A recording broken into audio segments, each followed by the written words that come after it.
नमस्कार। अब हम मुगल वंश में अकबर के बारे में सीख रहे थे। फर्स्ट पार्ट जो था, अब ये सेकेंड पार्ट है।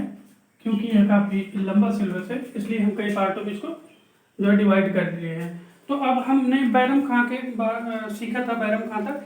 अब उसके आगे हम देखते हैं। अब यहाँ पे आती हैं महामंगा, जिन्होंने अकबर का लालन पालन किया हुमायूं और उनके न रहने पे। तो महामंगा काफ़ी जो है अपने आप को वो समझती थी, वह आधा राजा को समझने लगी थी। बाद में आगे चलकर उनका पुत्र जो है खुद को जो बना लेता है और कई जगह युद्ध करता है, लूटपाट करता है और जो है पैसा खुद रखता है अपने पास, लूट का कोष जो है अपने पास रखता है। तो इसके बारे में हम सीखते हैं। अब यहाँ से चालू होता है पर्दा शासन। पर्दा शासन क्या है? पर्दा शासन को पेटीकोट शासन भी कहते हैं। पेटीकोट शासन भी कहते हैं। 1560 से 1562 ईस्वी तक होता है एक्चुअली, पर कुछ इतिहासकार लिखते हैं 1564 तक। तो हम जानते हैं, इसके बारे में भी मैं आगे बताता हूँ। और फिर पर्दा प्रथा जो है, पर्दा शासन जो है या पेटीकोट कह ले, या जो है महिलाओं का प्रधानता थी इसमें, मेन वही होती थी। क्यों इधर जो है महामंगा, उनका पुत्र और जो है हुमायूं की औरत और लोग जो थे, वह जो है इसमें उनकी प्रधानता थी। एक्चुअली अगर देखा जाए तो नाम का राजा उस समय अकबर था, पर जो है यही चलाती थी महामंगा अंगा और उनका बेटा। अब इसके बारे में बताते हैं, उनका बेटा कौन था। उनका बेटा इधर जो है वो होता है, अकबर को नाम का राजा बना के ये लोग राज्य करने लगते हैं। फिर 1562 में जो है आदम खां को मरवा देते हैं। 1562 में बता रहा था ना, 1562 में आदम खां को अकबर मरवा देता है। क्यों? अब इसके बारे में जब युद्ध होगा, मालवा का युद्ध, जैसे बाज बहादुर से लड़ता है आदम खां, यही आदम खां 1562 में इसको मरवा देते हैं अकबर। क्योंकि ये जो है जहां भी जाता था, युद्ध करता था, अकबर के जो है नेतृत्व में युद्ध लड़ता था और वहां लूटपाट करता था। जितना खजाना, जितना जो है राजकोष से मिली हुई संपत्ति रहती थी, उसका 1/3 भाग खुद रखता था।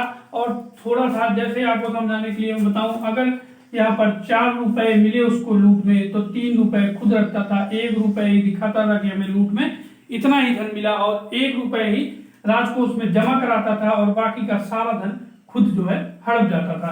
और अकबर कुछ बोल भी नहीं पाता था, क्योंकि उसकी माता जो है महामंगा, उसकी जो है लालन पालन की थी। आदम खां की माँ महामंगा उसका लालन पालन की थी, किसका? अकबर का। इसलिए अकबर जो है थोड़ा सा संकोच करता है और कुछ कह नहीं पाता आदम खां को। पर उसने जब एक बार जो है आदम खां ने अकबर पे ही आक्रमण करवा दिया, उसे मारने की कोशिश करने लगा और उसमें नाकाम रहा, तो अकबर जो है क्रोधित होकर 1562 ईस्वी में इसका जो है वध करवा देता है, इसको मरवा देता है, आदम खां की हत्या करवा देता है।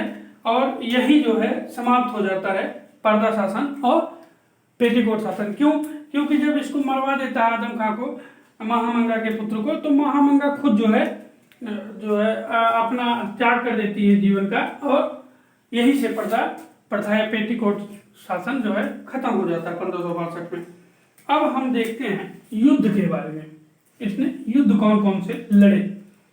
पहला युद्ध अकबर ने जो है, अकबर के संरक्षण से, अकबर का नेतृत्व करते हुए आदम खां लड़ता है बाज बहादुर से 1561 ईस्वी में, जो मालवा का युद्ध कहा जाता है। मालवा का युद्ध होता है 1561 में। बाज बहादुर से, जो वहां के राजा थे, लड़ता है अकबर के नेतृत्व करते हुए आदम खां, और वहां उनको, बाज बहादुर को हरा देता है आदम खां, और वहां जीत कर जो भी लूट का पैसा होता है वह सारा अपने पास रखता है, ज्यादातर भाग अपने पास रखता है, और कुछ जो है धन अकबर के राजकोष में जमा करा देता है।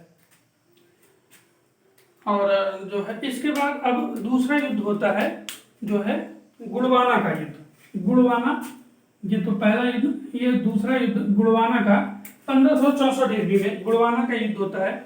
वहां की जो है, जो शासक थे, राजा वो मर चुके थे, उनकी विधवा पत्नी दुर्गावती 3 साल,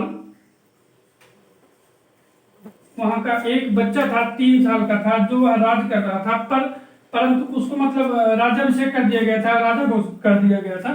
पर वास्तव में शासन जो है वहां पर दुर्गावती ही करती थी। गुड़वाना में 1564 ईस्वी में वहां पर जो है अकबर के नेतृत्व में युद्ध हुआ, और वहां पे कहा जाता है कि दुर्गावती ने काफी अच्छी तरीके से युद्ध कुशलता को दिखाते हुए युद्ध करती हैं, और ऐसा घमासान युद्ध होता है कि लगता है कि मतलब किसी की जीत नहीं कही जा सकती, कौन जीत सकता है या कौन हार सकता है, अकबर जीतेंगे या दुर्गावती जीतेंगे। काफी भीषण युद्ध, काफी घमासान युद्ध लड़ा गया।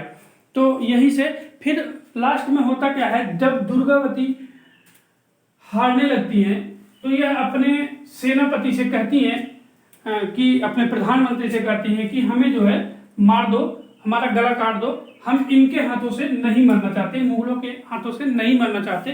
क्यों? क्योंकि उस समय काफी जो है भ्रांतियां थी कि हमें इनको जो है औरतों को बंदी बना लिया जाता है और उनका शोषण किया जाता है, तो यह मरना चाहती थी। पर उनका जो है प्रधानमंत्री यह नहीं करता, और वह खुद ही जो है सर झुका देता है, बोलता हम यह नहीं कर पाएंगे। और दुर्गावती जब अपने हार को नजदीक आता देखती है तो खुद अपने तलवार से अपना गला काट लेती है, और यही उनकी हार हो जाती है। और यहीं से ही अकबर दुर्गावती को हराने के बाद यहीं से अकबर